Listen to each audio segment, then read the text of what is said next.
Saudara, hari ini kita sedang berada dalam badai virus corona ini. Dan tentu saya akan mengkhotbahkan satu topik, tapi ini sekaligus satu eksposisi. Topiknya bersama Yesus dalam badai. Dan teksnya akan saya ambil dari ketiga kitab Injil, tetapi yang terutama dari Markus pasal 4 ayat 35 sampai dengan 41. Banyak teks yang saya tulis di sini, tetapi mungkin tidak semua saya bacakan. Ini adalah session yang pertama, dan kalau memang Tuhan menghendaki session kedua dalam pada minggu yang akan datang dan seterusnya. Dan saya boleh dikatakan hanya membahas bagian awal saja, yang kalau dalam Matius pasal 8 ayat 23 dikatakan, lalu Yesus naik ke dalam perahu dan murid-muridnya pun mengikutinya. Sekonyong-konyong mengamuklah angin lebat di danau itu sehingga perahu itu ditimbus gelombang, tetapi Yesus tidur dan sebagainya. Kita lihat dalam Lukas pasal 8 ayat 22 dan seterusnya. Pada suatu hari Yesus naik ke dalam perahu bersama-sama dengan murid-muridnya, dan ia berkata kepada mereka, marilah kita bertolak ke seberang danau. Lalu bertolaklah mereka. Dan ketika mereka sedang berlayar, Yesus tertidur, sekonyong-konyong turunlah taufan ke danau dan seterusnya. Lalu Markus pasal 4 ayat 35 dan seterusnya. Pada hari itu, waktu hari sudah petang, Yesus berkata kepada mereka, marilah kita bertolak ke seberang. Mereka meninggalkan orang banyak itu lalu bertolak dan membawa Yesus beserta dengan mereka dalam perahu, di mana Yesus telah duduk dan perahu-perahu lain juga menyertai dia. Lalu mengamuklah taufan yang sangat dahsyat dan ombak menyembur masuk ke dalam perahu, sehingga perahu itu mulai penuh dengan air. Pada waktu itu Yesus sedang tidur di buritan di sebuah tilam. Maka murid-muridnya membangunkan dia dan berkata kepadanya, Guru, engkau tidak peduli kalau kita binasa? Ia pun bangun menghadap angin itu dan berkata pada danau itu, diam, tenanglah. Lalu angin itu reda dan danau itu menjadi teduh sekali. Lalu ia berkata kepada mereka, mengapa kamu begitu takut? Mengapa kamu tidak percaya? Mereka menjadi sangat takut dan berkata seorang kepada yang lain, siapakah gerangan orang ini sehingga angin dan danau pun taat kepadanya?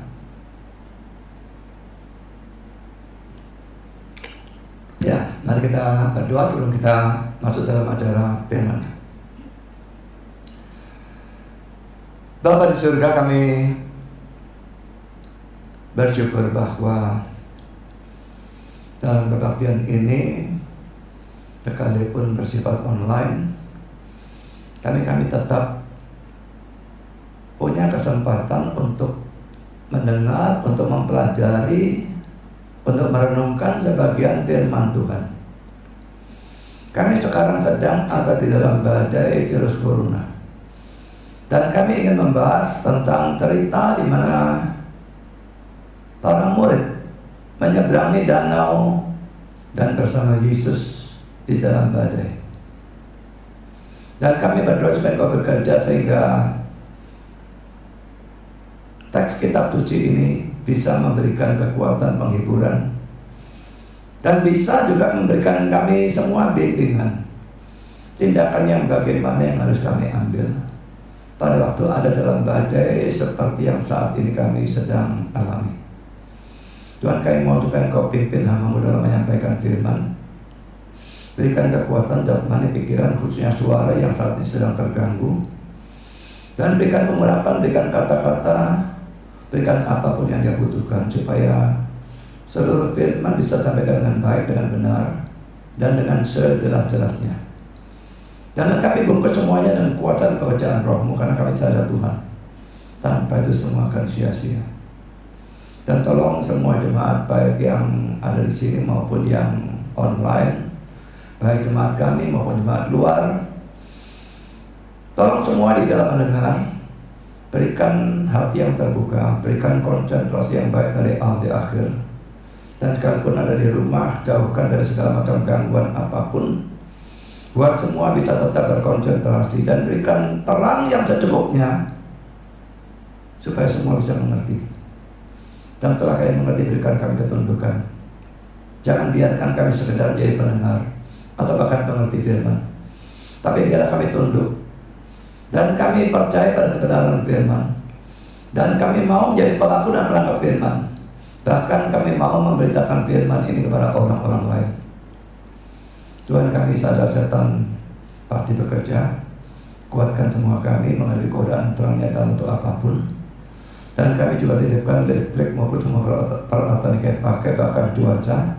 Kendalikan supaya tidak mengganggu kebaktian ini sampai semuanya selesai. Terima kasih Bapa, dalam nama Yesus kami berdoa. Amin.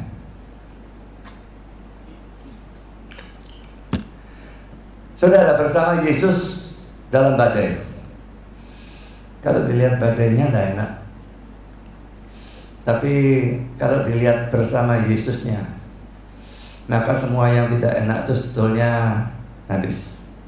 Ya, seharusnya seperti itu bagi orang yang beriman. Saudara, saya berikan pendahuluan lebih dulu ya.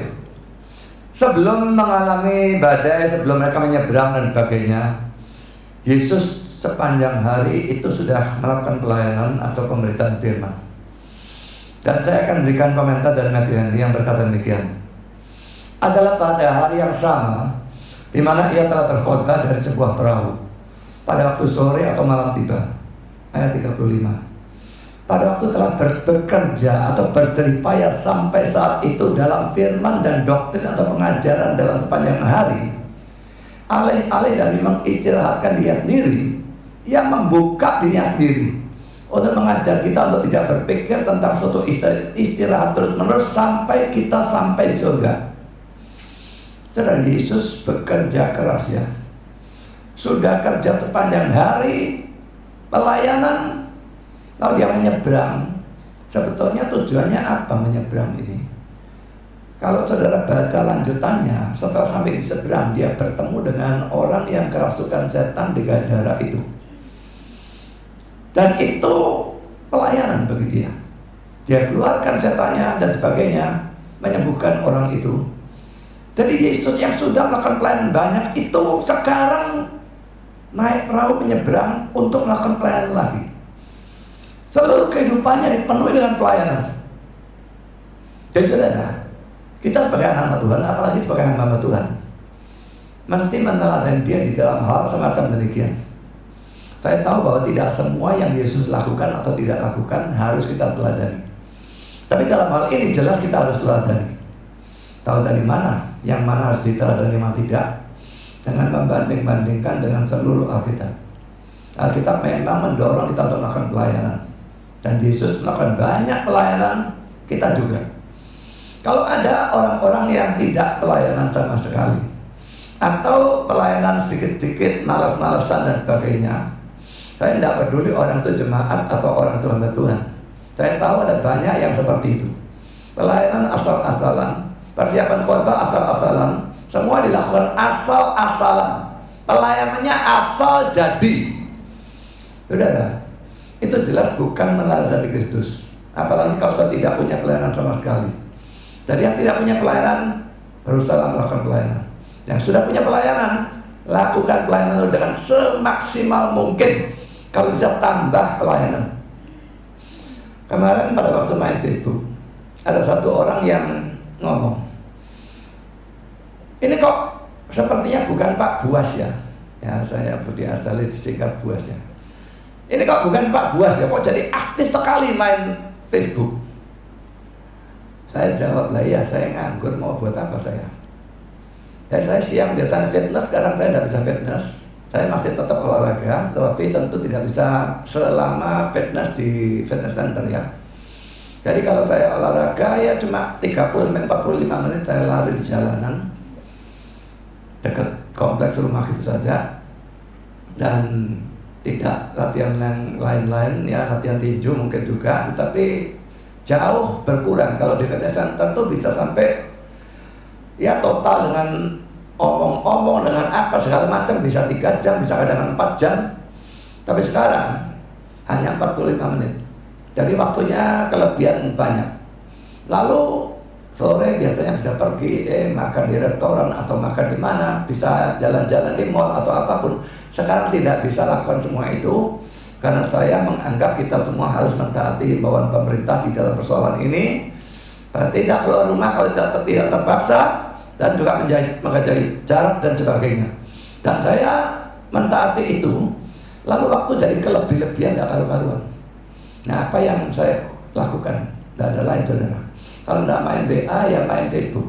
Dan main Facebook saya lakukan juga untuk pelayanan. Saya biasanya Facebook itu hanya di grup tanya jawab saja, tidak lari kemana-mana.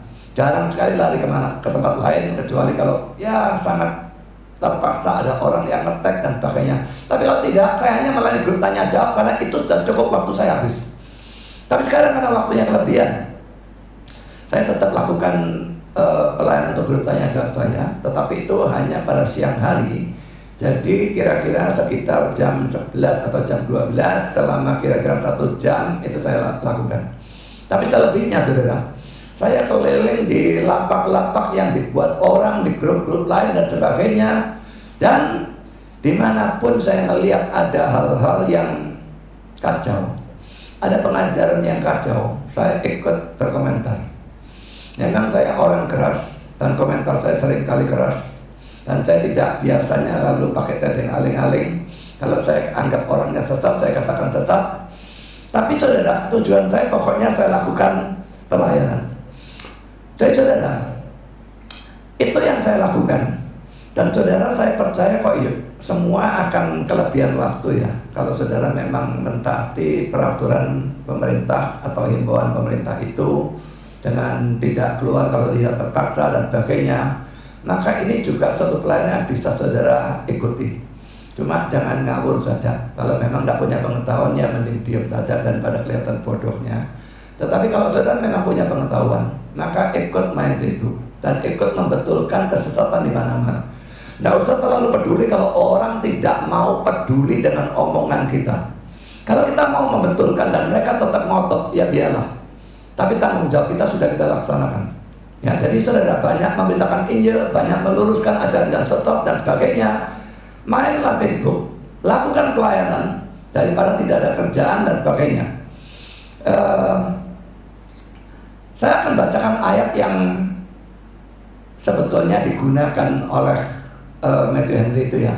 Dia akan mengatakan tadi bahwa Yesus sepanjang hari sudah melakukan pelayanan. Dan itu ayatnya ada di dalam awal dari Markus pasal 4. Kita baca ayat 1 dan ayat 2. Pada suatu kali Yesus mulai pula mengajar di tepi danau. Maka datanglah orang banyak yang sangat besar jumlahnya mengerumun dia, sehingga dia naik ke sebuah perahu yang sedang berlabuh lalu duduk di situ. Sedangkan semua orang banyak itu di darat di tepi danau itu. Dan dia mengajarkan banyak hal dalam perumpamaan kepada mereka. Dalam ajarannya itu ia berkata kepada mereka dan seterusnya. Nah, kita baca sendiri. Jadi pelayanan sepanjang hari pelayanan, lalu baru dia menyeberang. Nah, saudara, sekarang kita masuk dalam inti daripada khotbah sesi pertama ini ya. Yesus itu mengajak para muridnya untuk menyeberangi danau. Ini hal yang pertama yang akan saya bahas ya.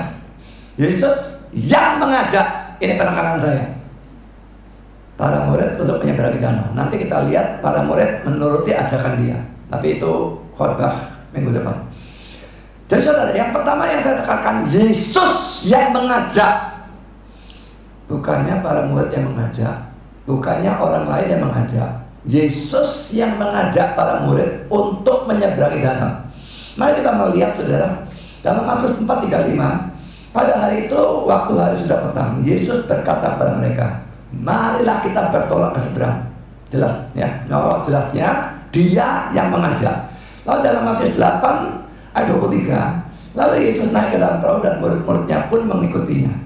Kalau dari sini tidak kelihatan ajakannya ya, tapi tetap Yesusnya naik lebih dulu, murid-muridnya mengikuti. Tapi tetap dalam ayat 18-nya dikatakan ketika Yesus melihat orang banyak mengelilinginya, ia menyuruh bertolak ke seberang. Jadi saudara, laki-laki ini perintah Yesus ya, ajakan dari Yesus, perintah dari Yesus, murid-murid mengikuti itu, pergi naik perahu ke seberang. Kita lihat dalam Lukas 8 ayat 22. Pada suatu hari Yesus naik dalam perahu bersama-sama dengan murid-muridnya, dan ia berkata kepada mereka, marilah kita bertolak ke seberang danau. Lalu bertolaklah mereka. Lagi-lagi semua ayat dalam ketiga kitab Injil ini menunjukkan Yesus yang mengajak. Sekarang saudara, hal yang pertama akan saya bahas dari persoalan ini adalah poin A. Yesus mengajak, berarti dia mencari bahaya secara sengaja, begitu? Yesus pasti tahu, saudara, bahwa di danau nanti, pada waktu mereka menyeberang, akan ada badai. Saya yakin dia tahu. Tapi dia yang mengajak mereka untuk bertolak ke seberang. Jadi saudara, di sini kita melihat kelihatannya dia sengaja mencari bahaya. Petrus ini mengatakan demikian. Ia memilih untuk pergi melalui air. Tidak terlalu sulit atau tidak terlalu berbeda. Seandainya ia telah pergi melalui darat, bisa saudara, melalui darat bisa.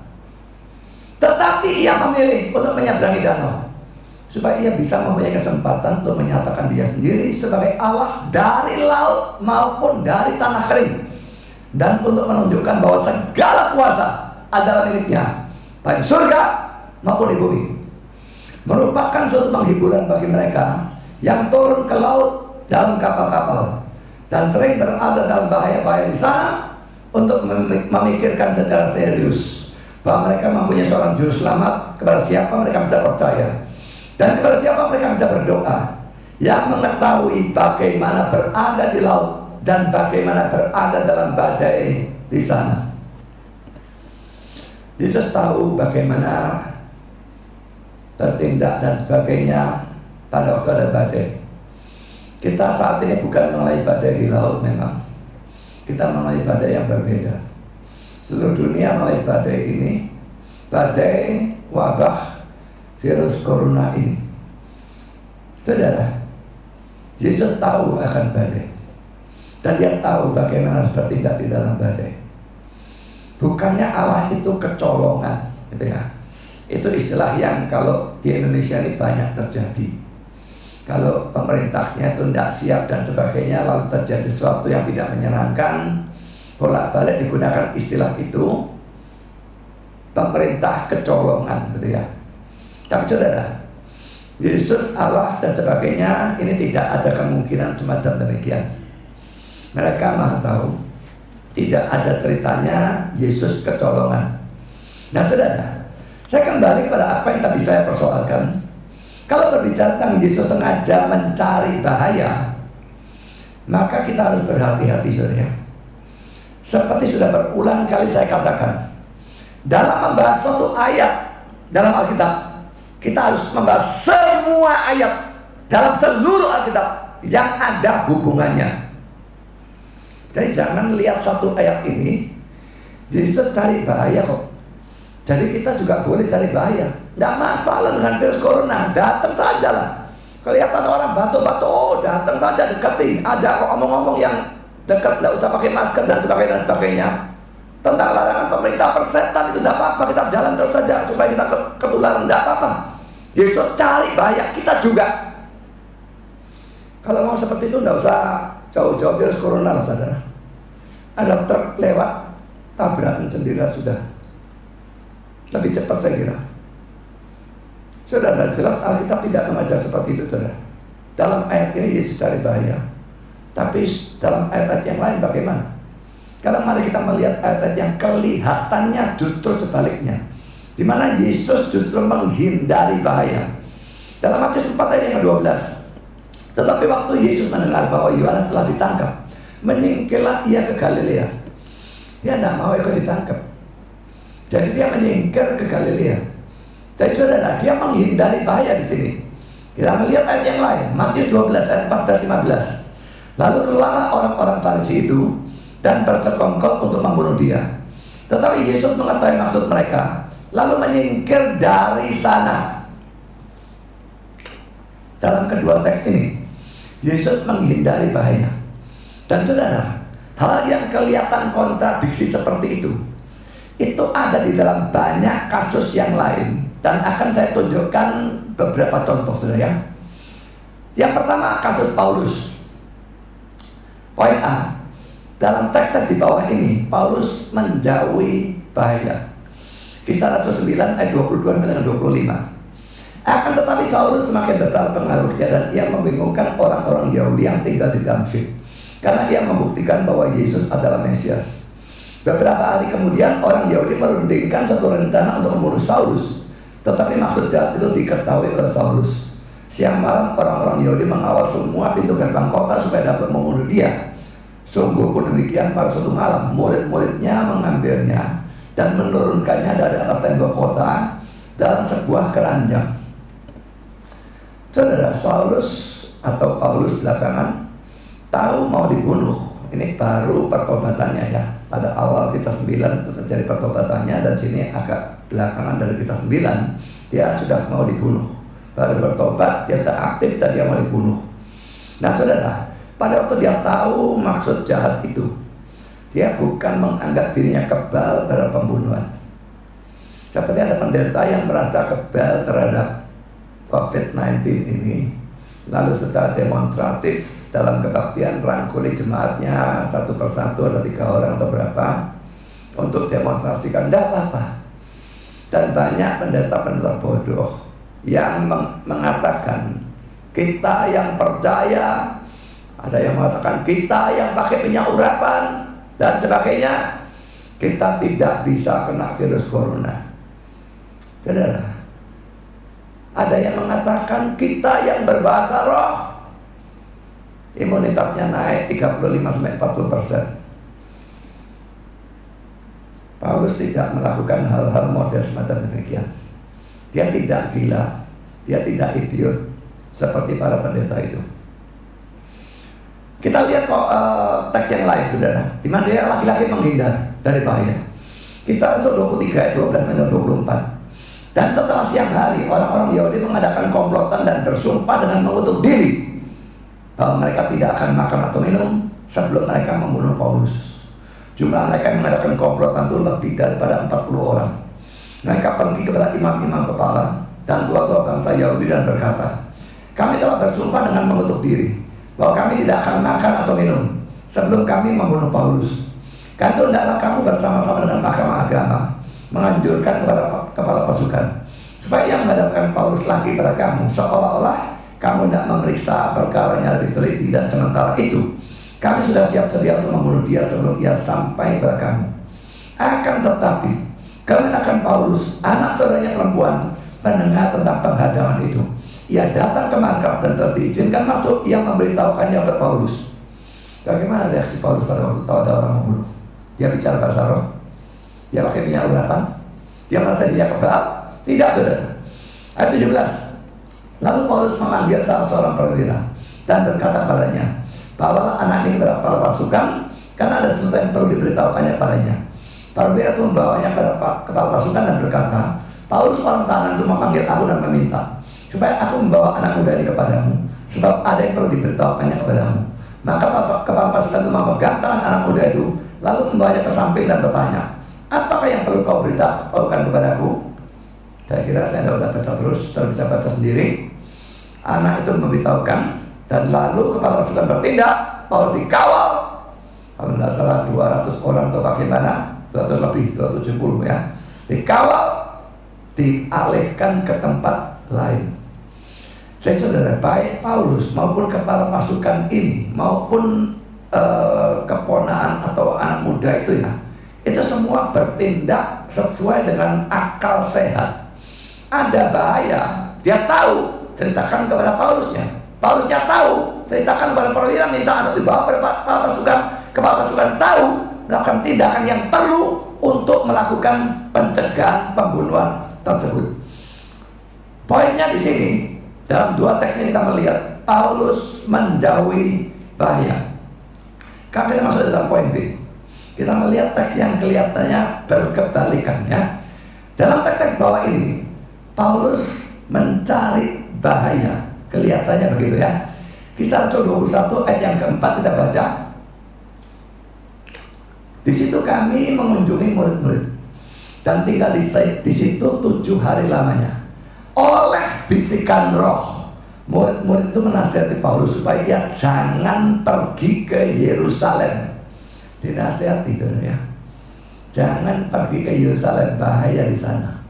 Kita lihat lagi tetap dalam pasal yang sama, mulai ayat 10 dan ayat 14. Setelah beberapa hari kami tinggal di situ, datanglah dari Yudea seorang nabi bernama Agabus. Ia datang kepada kami lalu mengambil ikat pinggang Paulus. Sambil mengikat kaki dan tangannya sendiri, ia berkata, demikianlah kata Roh Kudus, beginilah orang yang mempunyai ikat pinggang ini akan diikat oleh orang-orang Yahudi di Yerusalem dan diserahkan ke dalam tangan bangsa-bangsa lain. Mendengar itu kami bersama-sama dengan murid-murid di tempat itu meminta supaya Paulus jangan pergi ke Yerusalem. Ini Nabi bernubuat, saudara. Di Yerusalem ditangkap, diborgol, diikat. Jangan pergi. Paulusnya bagaimana? Kita lihat, saudara, 13. Tetapi Paulus menjawab, mengapa kamu menangis? Dan dengan jalan demikian mau menghancurkan hatiku? Sebab aku ini rela, bukan saja untuk diikat, tapi juga untuk mati di Yerusalem oleh karena nama Tuhan Yesus. Karena ia tidak mau menerima nasihat kami, kami menyerah dan berkata, jadilah kehendak Tuhan. Saudara, kalau membaca teks ini sangat berbahaya kalau saudara tidak ngerti teks ini artinya bagaimana, penafsirannya bagaimana. Dan saya akan memberikan penafsiran yang saya anggap benar. Soal nubuat dari Nabi Agabus ini ada di dalam ayat yang ke-11. Baca dan perhatikan baik-baik nubuatnya. Kita baca sekali lagi ayat 11-nya ya. Ia datang pada kami lalu mengambil ikat pinggang Paulus sambil mengikat kaki dan tangannya sendiri. Jadi ini demonstratif ya, kaki tangannya sendiri ikat. Ia berkata, demikianlah kata Roh Kudus. Perhatikan apa yang dikatakannya. Beginilah orang yang mempunyai ikat pinggang ini akan diikat oleh orang-orang Yahudi di Yerusalem dan diserahkan dalam tangan bangsa-bangsa lain. Dia hanya menubuatkan bahwa di Yerusalem Paulus akan ditangkap oleh orang-orang Yahudi dan diserahkan kepada bangsa-bangsa lain, mungkin maksudnya Romawi. Tapi dalam nubuat itu, perhatikan, Tuhan tidak melarang Paulus untuk pergi ke Yerusalem.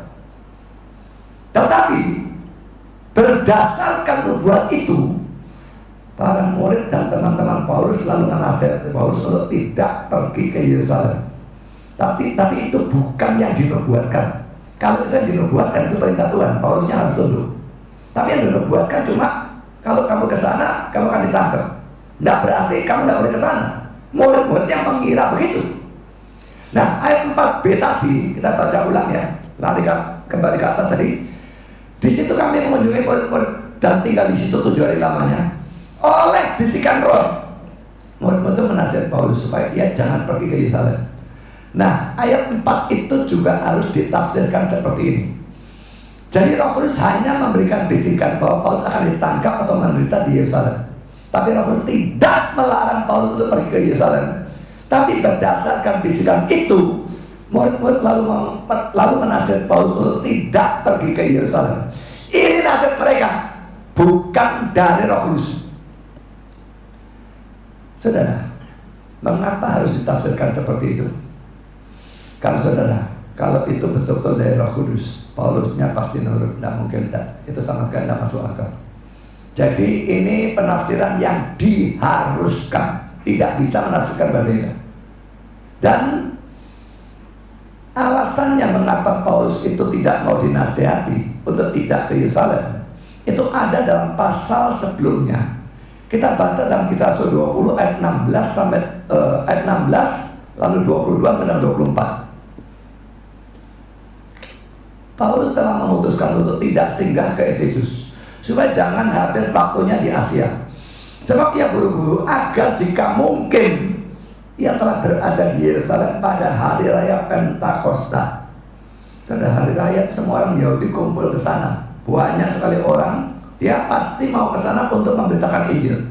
Lalu ayat 22. Tetapi sekarang sebagai tawanan roh, aku pergi ke Yerusalem dan aku tidak tahu apa yang akan terjadi atas diriku di situ selain daripada yang dinyatakan Roh Kudus dari kota ke kota kepadaku bahwa penjara dan sengsara menunggu aku. Tetapi aku tidak menghiraukan nyawaku sedikit pun, asal saja aku dapat mencapai garis akhir dan menyelesaikan pelayanan yang ditugaskan oleh Tuhan Yesus kepadaku untuk memberi kesaksian tentang Injil kasih karunia Allah.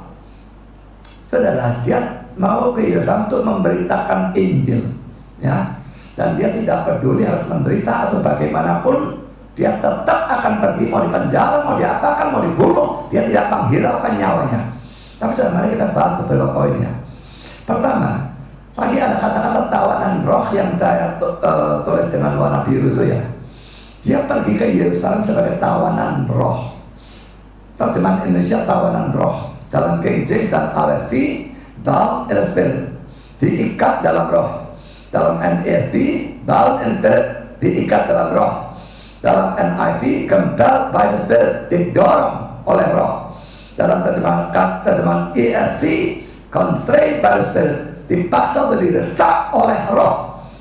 Jadi saudara, artinya dia pergi ke Yerusalem itu karena dorongan Roh Kudus.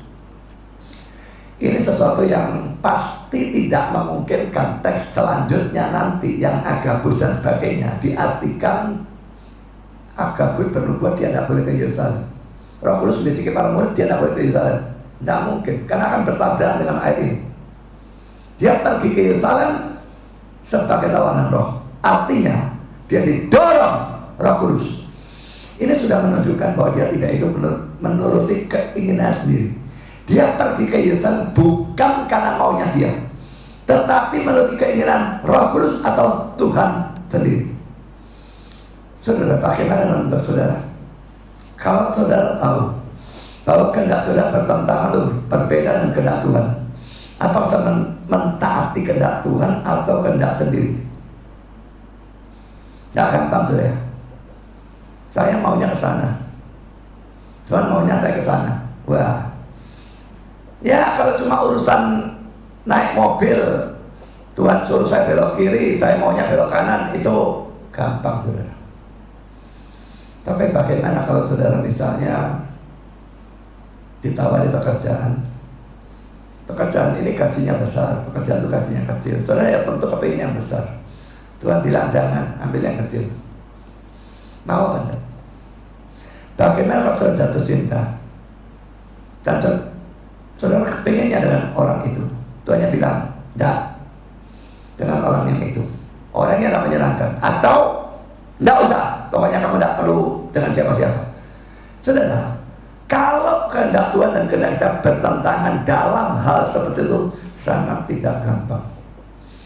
Kalau sudah disuruh pergi ke satu tempat dan Tuhan sudah beritahu di tempat itu kamu akan menderita, kamu akan masuk penjara dan sebagainya, itu pasti tidak menyenangkan. Mau nurut atau tidak?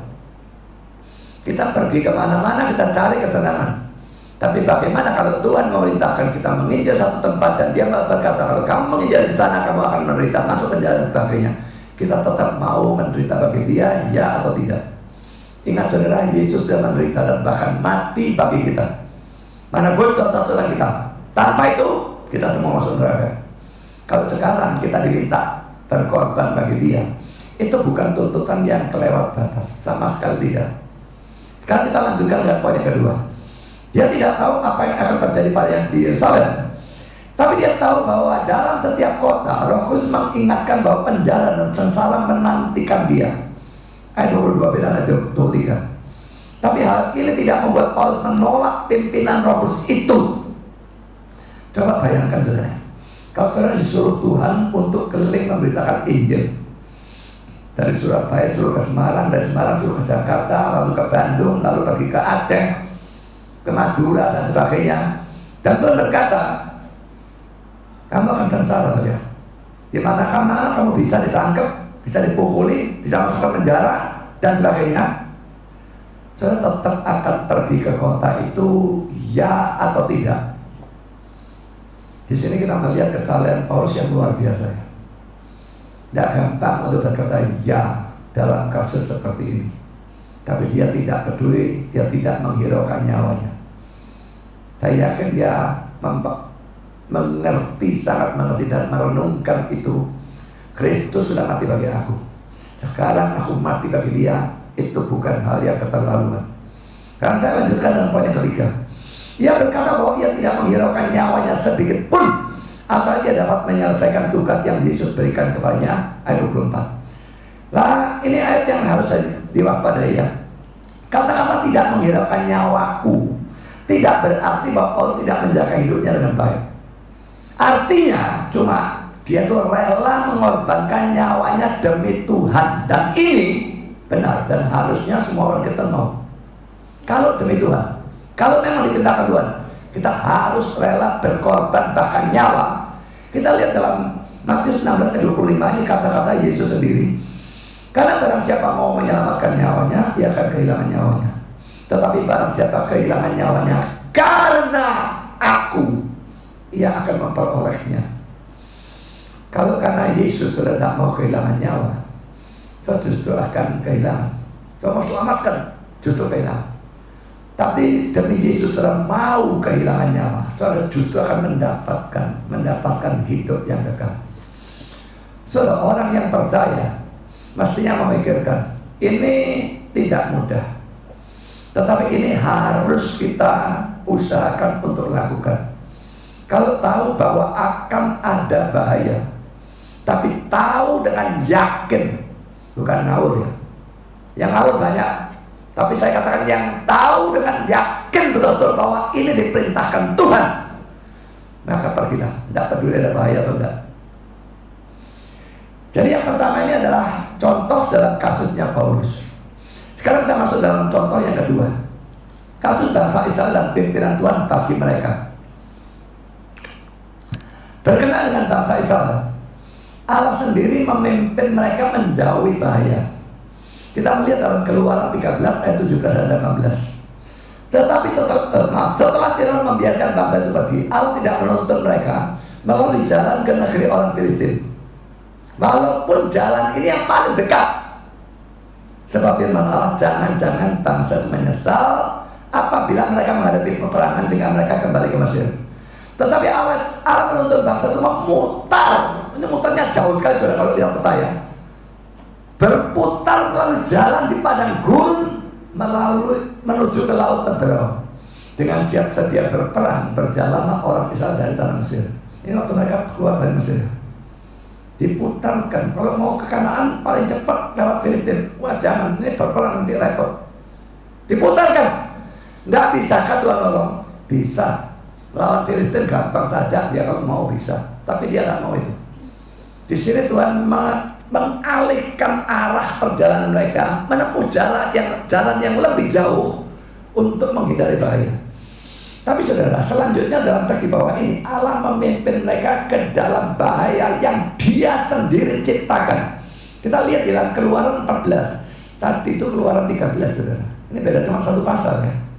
Keluaran 14 ayat 1-4. Berfirmanlah Tuhan kepada Musa demikian, katakanlah kepada orang Israel supaya mereka balik kembali dan berkemah di depan Pi-hahirot antara Migdol dan laut, tepat di depan Baal-Zephon. Berkemahlah kamu di tepi laut. Maka Firaun akan berkata tentang orang Israel, mereka telah sesat di negeri ini, padang gurun telah mengurung mereka. Aku ini Tuhan ya, akan mengeraskan hati Firaun sehingga ia mengejar mereka. Dan terhadap Firaun dan seluruh pasukannya, aku akan menyatakan kemuliaanku sehingga orang Mesir mengetahui bahwa aku adalah Tuhan. Lalu mereka berbuat demikian. Dipimpin ke tempat mereka lupa, mereka tidak bisa pergi kemana-mana. Depan laut, sini-sini tidak bisa dilewati. Mesir di belakang mengejar mereka. Dan Tuhan yang mengeraskan Firaun, Tuhan yang membuat Firaun mengejar mereka. Jadi Tuhan memimpin Israel ke tempat di mana mereka sebenarnya tidak bisa lari. Dan Tuhan menciptakan suatu bencana.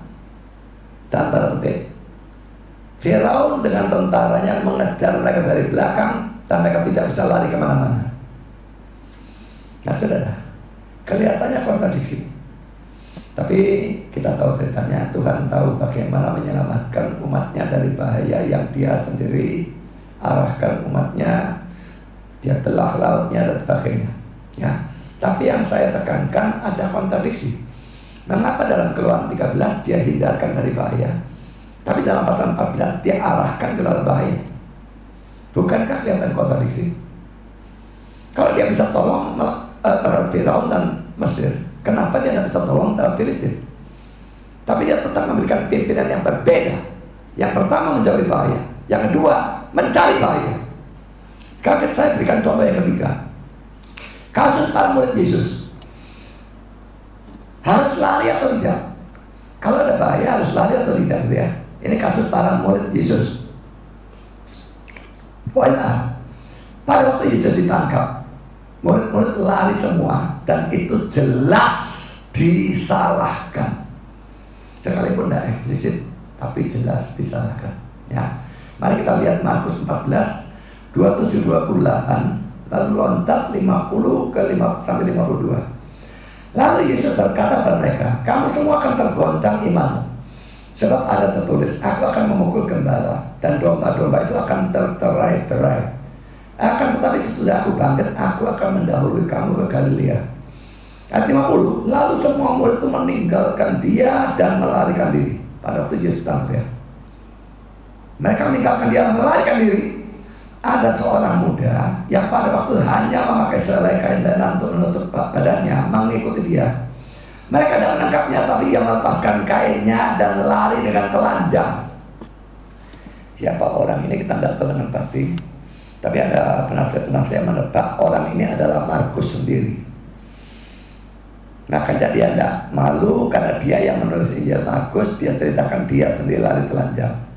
Kalau yang lain yang nulis kan rasanya kayak menjelekkan orang. Ini dia menjelekkan dirinya sendiri, tidak ada masalah.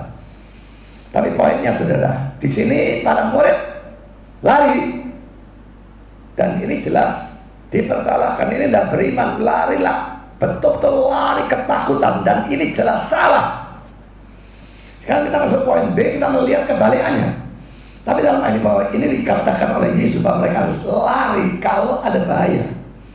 Matius 10 ayat yang ke-23, apabila mereka menganiaya kamu dalam kota yang satu, larilah ke kota yang lain. Karena aku berkata kepadamu, sesungguhnya sebelum kamu selesai mengunjungi kota-kota Israel, anak manusia sudah datang. Saudara, di sini mau dianiaya disuruh lari.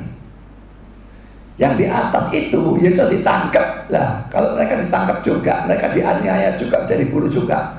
Mereka lari, kenapa dipersalahkan? Memang tidak eksplisit, tapi jelas itu memang betul-betul dipersalahkan. Di sini justru disuruh lari. Jadi kita melihat laki-laki semacam kontradiksi. Kadang-kadang harus lari, kadang-kadang tidak boleh lari. Aneh ya. Sekarang saya berikan kasus yang keempat. Kasus menjaga nyawa atau rela kehilangan nyawa. Poin A, hukum kasih. Hukum kasih itu ada dua. Yang pertama pada Tuhan, yang kedua pada sesama ya. Hukum kasih yang kedua yang saya persoalkan, itu mengharuskan kita menjaga nyawa kita sendiri. Matius 22-39. Dan hukum yang kedua yang sama dengan itu ialah, kasihlah sesama manusia seperti dirimu sendiri. Berarti diri sendiri harus dikasih. Kalau begitu saudara, bolehkah kita menempatkan diri kita secara sengaja dalam bahaya? Orang yang merokok itu sudah jelas melanggar hukum ini. Bukan saja asapnya merusak kesehatan orang lain, tapi juga merusak diri sendiri juga. Dan saudara, dengan itu dia melanggar hukum ini. Dan secara sama saudara, sekarang dalam wabah virus corona, aneh saudara ya, Indonesia ini maupun ya, kalau Indonesia masih negara yang kurang maju, itu masih masuk akal, tetapi tetap bagi saya konyol banget ya. Saudara, Belanda dan sebagainya sudah ditulis sih harus jaga jarak, orang tetap antri mepet. Pada waktu sudah mundur, orang yang tidak mau mundur dan sebagainya. Dan di mana-mana kita melihat dan lihat di warung, orang-orang kumpul cangkruk seenaknya sendiri, jarak berdekatan, sama sekali tidak peduli. Kalau itu di negara kita masih ya gila bagi saya tetap. Tapi lebih gila lagi terjadi dalam negara-negara yang modern, Amerika, Inggris, Italia. Di Amerika berkumpul di pantai atau ratusan atau ribuan orang berdekat-dekatan. Bagaimana mau tidak amburadul negaranya? Makanya jangan heran bertambah 19.000 kasus lebih di dalam satu hari, bukan hal yang aneh. Italia juga semacam demikian, Inggris juga semacam demikian. Jadi saudara, kita melihat bahwa orang-orang yang melakukan hal semacam demikian tidak mau berusaha maksimal, itu bersalah. Jelas-jelas bersalah, saudara. Karena kita diharuskan mengasihi orang lain seperti mengasihi diri sendiri. Dan kalau kita berdekatan dengan orang lain, kalau kita tanpa tahu kita sebetulnya terinfeksi oleh virus itu, kita bisa menular dia. Dan sebaliknya. Maka ini tidak menuruti hukum ini, baik mengasihi sesama maupun diri sendiri, dua-dua tidak. Jadi saudara, hukum kasih mengharuskan kita menjaga nyawa kita sendiri. Tidak bisa membiarkan diri kita mandah dibunuh tanpa salah. Karena itu saya mengajar seringkali bertentangan dengan banyak ajaran orang lain. Mereka tahunya ditempelin karena berikan diri. Saya mengatakan ditampar itu bukan serangan yang membahayakan nyawa, saudara. Maka dalam kasus seperti itu idealnya tidak boleh balas. Itu saja saya tidak bisa lakukan kok. Tapi kalau serangan itu membahayakan nyawa, bukan itu yang dibicarakan. Kalau kamu dibacok lehermu yang kanan, berikan juga yang kiri supaya tidak ketanggungan ugla-agli, supaya tugel del gitu, putus del gitu ya. Tidak ada hukum seperti itu, saudara. Yesus berbicara soal tampar, kecuali itu tamparannya Mike Tyson. Maka tamparan orang biasa itu tidak meresikokan nyawa. Ya, serangan yang tidak membahayakan sebetulnya tidak boleh dilawan. Bukan betul-betul rupiah lalu tampar kanan berikan kiri, itu orang gila. Tapi yang jelas, pada itu serangan itu membahayakan diri.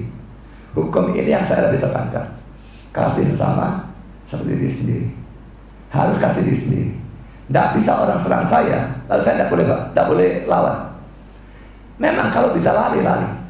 Tapi kalau saya terjepit di pojok begitu ya, orangnya nyerang saya di sana bawa duit dan saya punya pistol, saya apakan? Percayalah saya tidak peduli hukum. Kalau dia nyerang saya tembak dia. Kalau itu faktanya. Apakah saya perlu merasa guilty feeling kalau orangnya mati? Tidak. Karena perintahnya ada.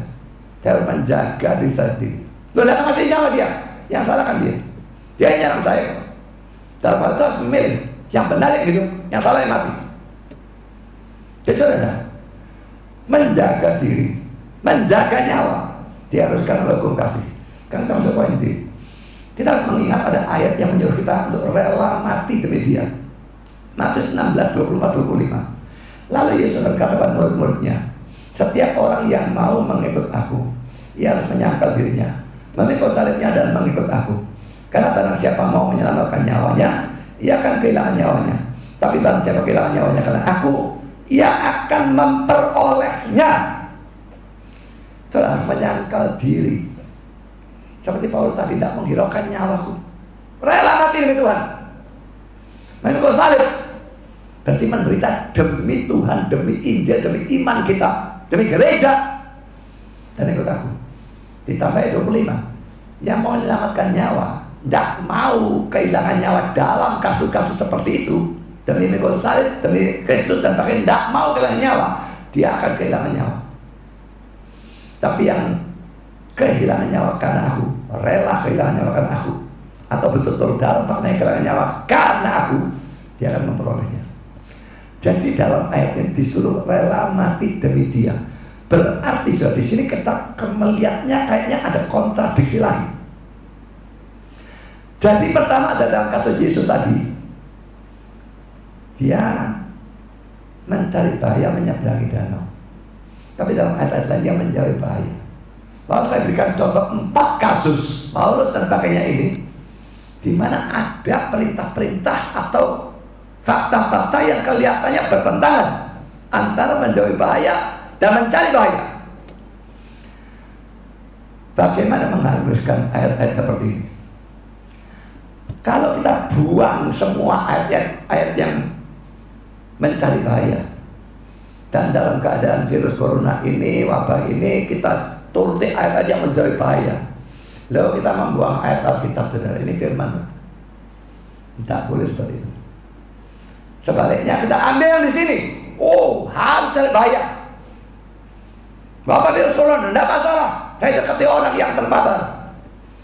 Maka kita membuang ayat yang sebelah sini. Saudara, kita harus mengharmoniskan sedemikian rupa sehingga dua-duanya firman Tuhan. Tidak boleh ada salah satu lihat yang dibuang. Sama seperti misalnya berbicara tentang Yesus yang adalah Allah dan manusia. Ada ayat-ayat menunjukkan kemanusiaan Yesus. Ada ayat-ayat menunjukkan keilahian Yesus. Jangan buang yang manapun. Kita buang yang ini, anggap Yesus cuma manusia biasa, kita sesat. Kita buang yang ini, kita anggap Yesus Allah, toh bukan manusia, sesat juga. Harmonikan dia Allah dan manusia dalam satu pribadi. Dalam doktrin tunggal juga sama. Ada ayat-ayat yang menunjukkan Allah itu Esa. Ada ayat yang menunjukkan ada kejanakan dalam diri Allah. Bapa itu Allah, jelas. Yesus itu Allah, Roh itu Allah. Lalu berapa ini Allahnya? Kalau kita buang ini, kita jadi seperti saksi Yehova atau Unitarian. Allah itu tunggal mutlak, tidak ada kejamakan apapun. Kalau ini yang kita buang, kita berakhir dengan triteisme. Kita punya 3 Allah. Nah, kita harus ambil dua-dua, maka kita berakhir dengan doktrin Tritunggal. Kembali ke doktrin ini atau ajaran ini sama. Ada ayat-ayat yang menyuruh kita menjauhi bahaya. Ada ayat-ayat yang menyuruh kita untuk rela berkorban nyawa, berarti mendekati bahaya dalam kasus-kasus tertentu. Jadi harmoniskan semua. Jangan buang ini, jangan buang ini, jangan buang salah satu. Membuang salah satu berarti membuang firman Tuhan. Ambil dua-dua. Dan kesimpulannya berkenaan dengan semua ini, Tuhan tidak selalu mempunyai kehendak yang sama. Bahkan untuk satu orang yang sama dalam skala sikon. Apalagi kalau untuk orang yang berbeda. Untuk orang yang sama saja, saudara. Seperti Paulus tadi atau murid-murid Yesus tadi. Ya. Kasus tertentu lari disalahkan, kasus tertentu disuruh lari. Jadi yang mana? Sikonnya berbeda, orangnya sama, kehendak Tuhan bisa berbeda untuk orang itu. Gitu ya. Apalagi kalau orangnya berbeda. Bisa untuk si A, Tuhan menghendaki orang itu menjauhi bahaya. Tapi untuk si B, Tuhan menghendaki orang itu mencari bahaya atau tidak menjauhi bahaya. Untuk orang yang berbeda maupun orang yang sama bisa terjadi. Untuk orang yang sama, kadang-kadang Tuhan menghendaki orang itu menjauhi bahaya, dan kadang-kadang Dia menghendaki orang itu mencari bahaya atau tidak menjauhi bahaya demi Dia, demi Injil, demi kerajaannya di dalam dunia ini. Karena itu saudara, dalam kasus wabah virus corona ini, hati-hati dalam menghakimi orang. Saya tidak membicarakan pendeta-pendeta yang sok beriman atau pendeta-pendeta yang tetap berbakti tidak peduli ada larangan pemerintah karena dia tidak mau kehilangan uang persembahan. Tetap berbakti itu bisa bagus, bisa buruk. Motivasinya apa? Kalau karena takut kehilangan uang persembahan, ini buruk. Kalau saya sebetulnya kepingin tetap berbakti karena saya merasa kebaktian itu sesuatu yang esensial, yang hakiki di dalam Kristen, hakiki dalam keberadaan kita sebagai gereja. Dan kalau tidak ada kebaktian, dipaksakan online, ini tidak melanggar pemerintah, dan jemaat dan orang luar bisa tetap mendengar firman secara langsung, bisa ikut berbakti bersama-sama biarpun di rumah masing-masing. Itu yang saya inginkan, sehingga tadi malam pada waktu ada berita bahwa satpam tidak izinkan, terus terang saja cukup stres saya, sehingga tadi malam tidur saya tidak nyenyak, biarpun tidur tetap tidak nyenyak.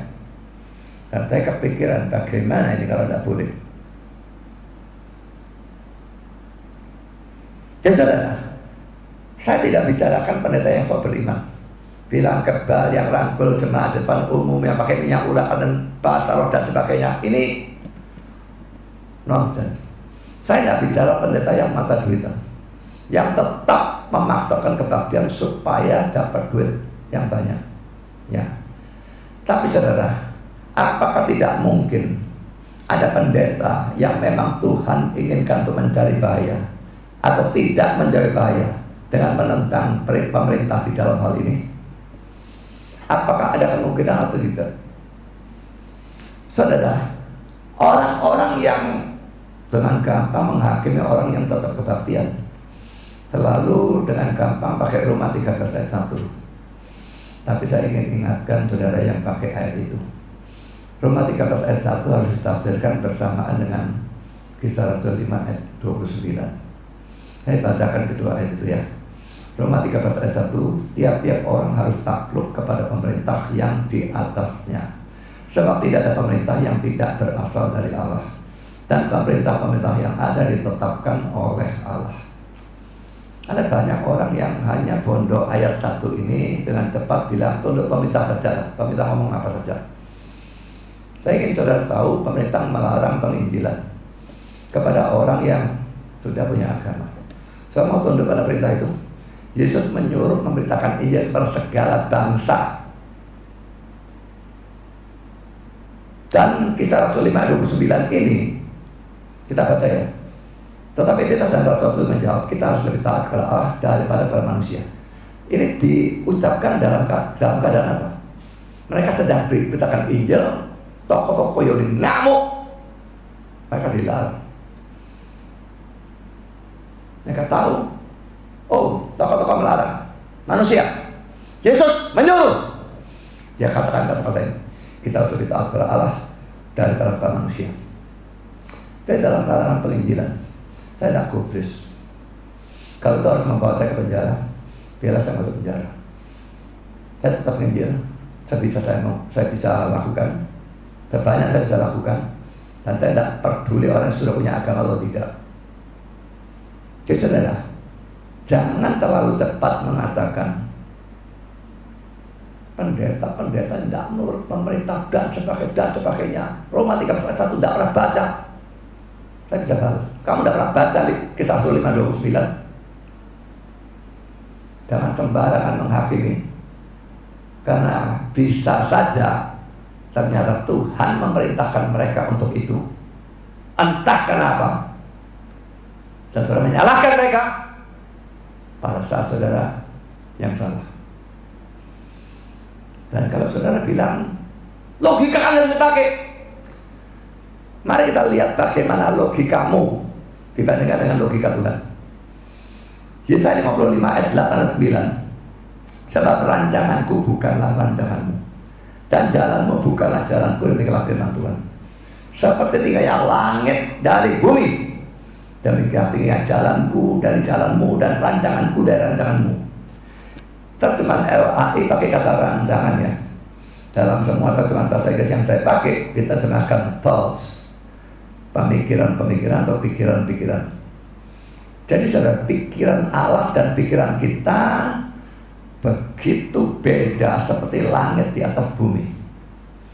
Apa yang kamu pikir baik, belum tentu Allah pikir baik. Seringkali bertentangan sama sekali. Apa yang kamu pikir tidak baik, belum tentu Allah pikir tidak baik. Saya kira semua orang Kristen pernah merasakan itu.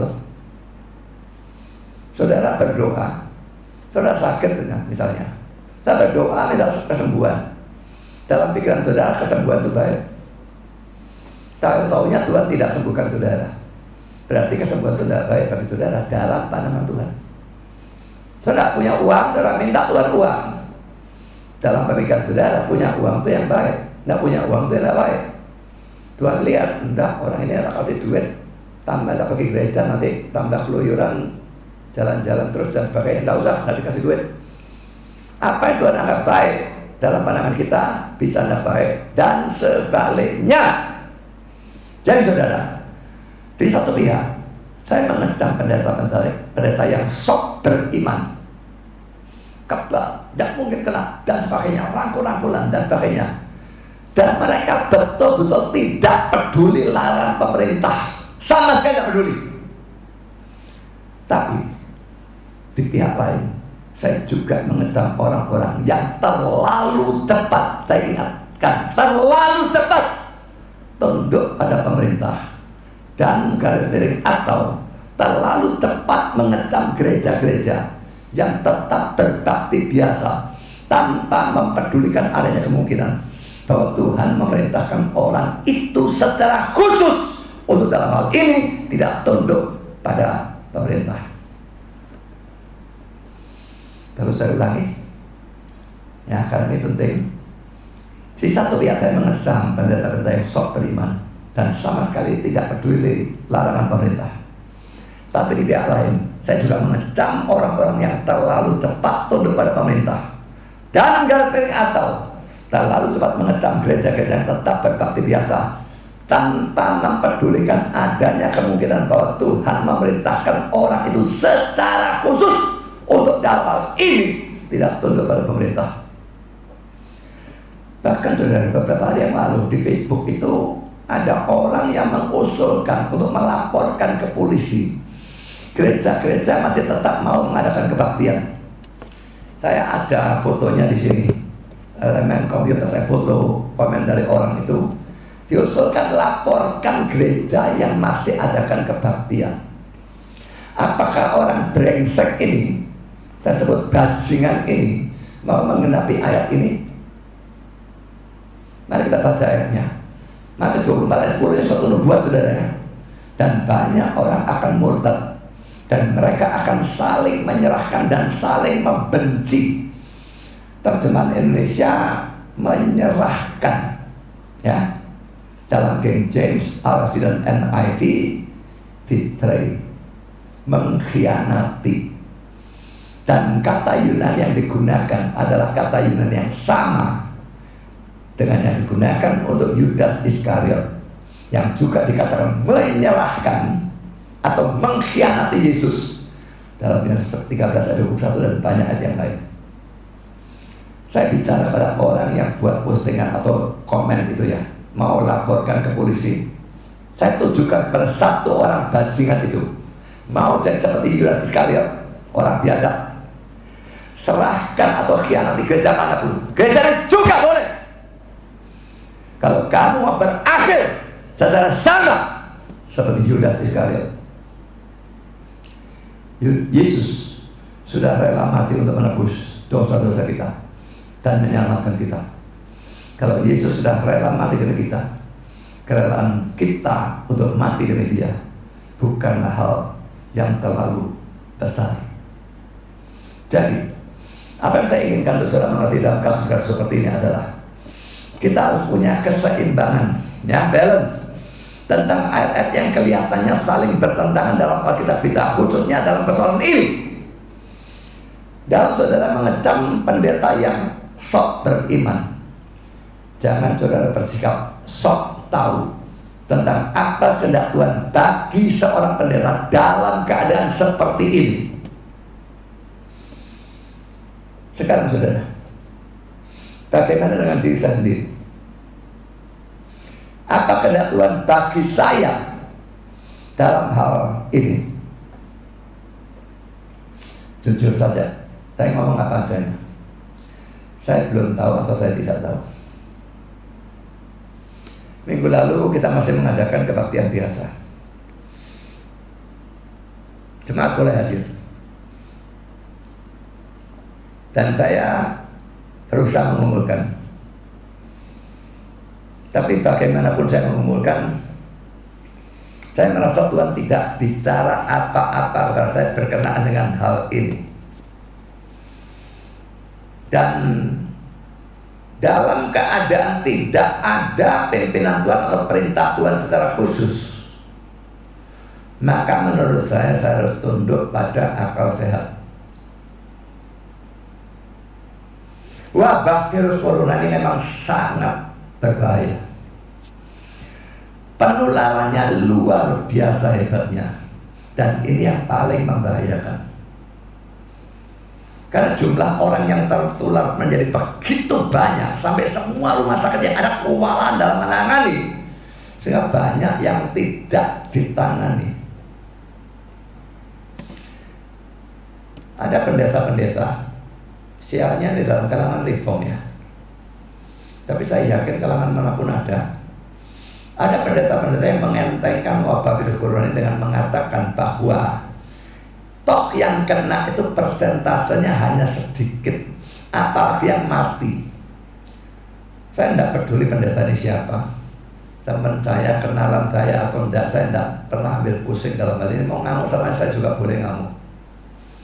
Pendeta-pendeta yang hanya menghitung berdasarkan persentase lalu meremehkan wabah ini, saya anggap sebagai orang-orang bodoh yang otaknya taruh dengkul. Saya berikan contoh Italia. Sekarang ini waktu saya nyusun kota ini ya. Ini hari Kamis tanggal 26 Maret 2020 pukul 10.15 pagi. Dengan total kasus pada saat itu 74.386 dan jumlah penduduk Italia sekitar 60 juta orang. Maka jumlah kasus yang terkena virus itu hanya 1,24 per mil yang kena. 1,24 per mil. Jumlah kematian 7.503 dan itu hanya 0,125 per mil. Sedikit bukan? Per mil bukan persen. Per mil itu per 1000. Yang kena cuma 1,24 per mil. Yang mati cuma 0,125 per mil. Sedikit, sangat sedikit. Tapi lihat keadaan mereka, betul-betul seperti medan perang. Dan ini bukan cuma Italia, Spanyol juga, Amerika juga. Dokter harus menentukan. Saya tidak bisa bayangkan kalau dokter ini betul-betul punya beban untuk menyembuhkan. Alatnya tidak cukup, dia harus menentukan yang mana yang ditangani, yang mana yang mati. Bukan yang parah yang ditangani. Yang parah itu kemungkinan hidupnya kecil sekali, saya biarkan kalau saya tangani. Yang kasusnya lebih memungkinkan sembuh saya yang tangani. Jadi mereka kayak playing God, kayak berperan sebagai Allah gitu ya, bersikap sebagai Allah. Harus dalam kasus seperti itu, karena alatnya cuma satu. Ini sekarang ada 2 kasus atau 1 alat, banyak kasus. Pilih yang paling memungkinkan sembuh, berikan orang itu. Berikan yang parah, lo ya tahu-tahu gak jalan, mati semua malah.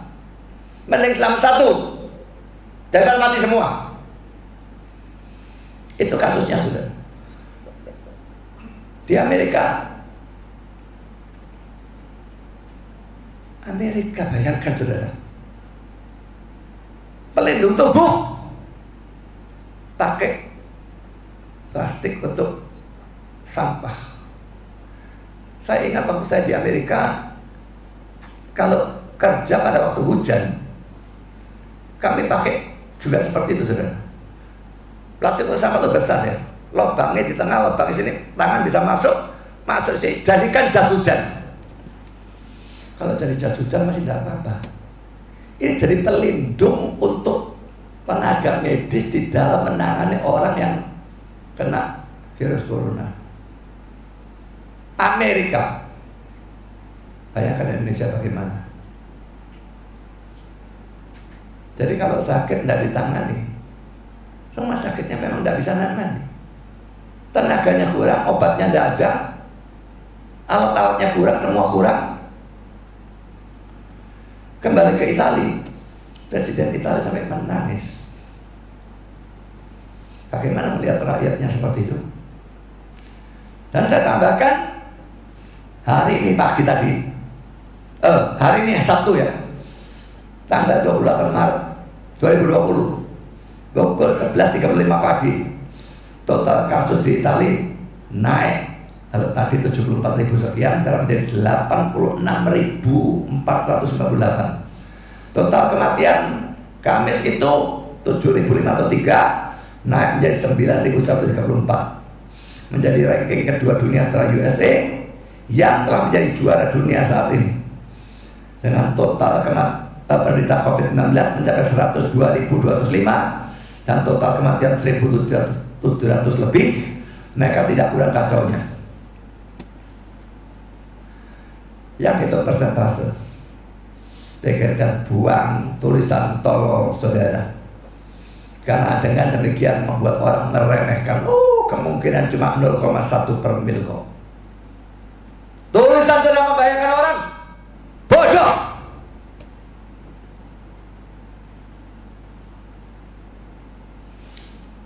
Karena saya tanya kepada saudara semua, apa saudara mau Indonesia jadi seperti itu? Mungkin ada orang-orang gila yang mau, karena mereka memang mau buat negara ini kacau dengan tujuan lengserkan Jokowi atau apapun. Tapi semua orang yang waras seharusnya tidak mau. Saya juga tidak mau. Dan karena itu saya gunakan akal sehat. Hari saya mengadakan kebaktian online. Minggu lalu masih kebaktian biasa. Saya pikir-pikir ini berbahaya. Saya jadikan kebaktian online. Dan hanya 5 orang yang boleh hadir dalam gereja kami. Itu pun 2 orang adalah orang-orang yang tetap harus bekerja dalam perusahaan atau tempat kerja mereka. Dan karena itu tetap berkumpul dengan sesama pekerja yang lain. Dan hari Jumat kemarin saya baca di Facebook, dan pakainya WA Facebook, orang-orang Islam banyak sekali masih tetap memenuhi masjid. Dari tempat kerja mereka pergi ke masjid, balik ke tempat kerja lagi. Jadi semua orang yang bekerja ini bisa terpapar oleh mereka. Jadi dengan saya menerima 2 orang yang masih kerja ini, saya tahu bahwa saya juga meresikukan diri saya sendiri. Tetapi kami tidak punya orang lain karena gereja ini begitu kecil, sumber daya manusianya sangat terbatas. Jadi ya sudah, saya meresikukan diri, ya sudah biar meresikukan diri. Saya berdoa, saya melakukan yang terbaik yang saya bisa lakukan, tapi saya anggap lain begitu penting, maka saya tetap lakukan. Saya tetap lakukan supaya jemaat kami maupun orang-orang di luar bisa tetap mendapatkan firman Tuhan. Baik jemaat gereja ini, jemaat internet bisa dapatnya melalui WA, dimasukkan secara tertulis, melalui Facebook tertulis, kedua akun saya juga di grup Golgotha Ministry, web juga masuk, lalu Instagram juga masuk, dan kami sekarang merekam 2. Yang satu untuk YouTube, yang satu streaming live. Saya teruskan kebaktian online ini selama memungkinkan. Kalau Surabaya di lockdown, memang kebaktian online pun bahkan tidak bisa.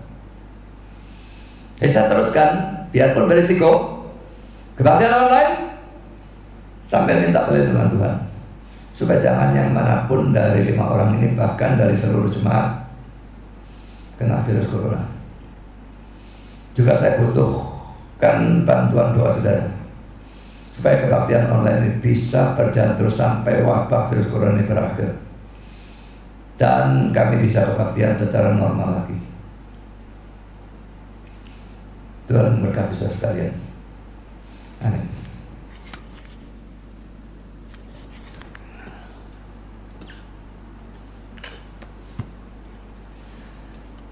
Mari kita berdoa.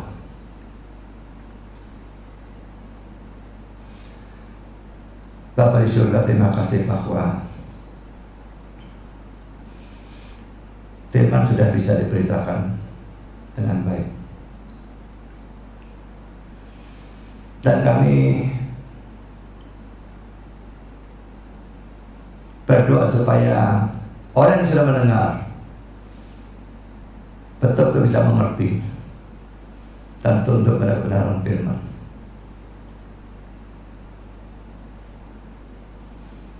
Kami juga berdoa Tuhan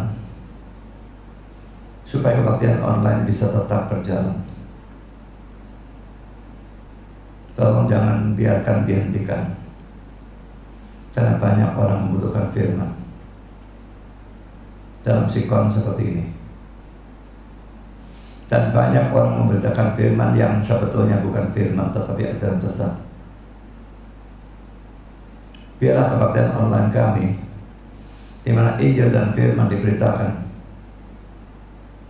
dengan sebaik-baiknya, bisa tetap berjalan menjadi berkat untuk banyak orang dan menguatkan semua selama wabah ini masih ada. Dan kami berdoa supaya kalau Tuhan secepatnya wabah ini Engkau hentikan,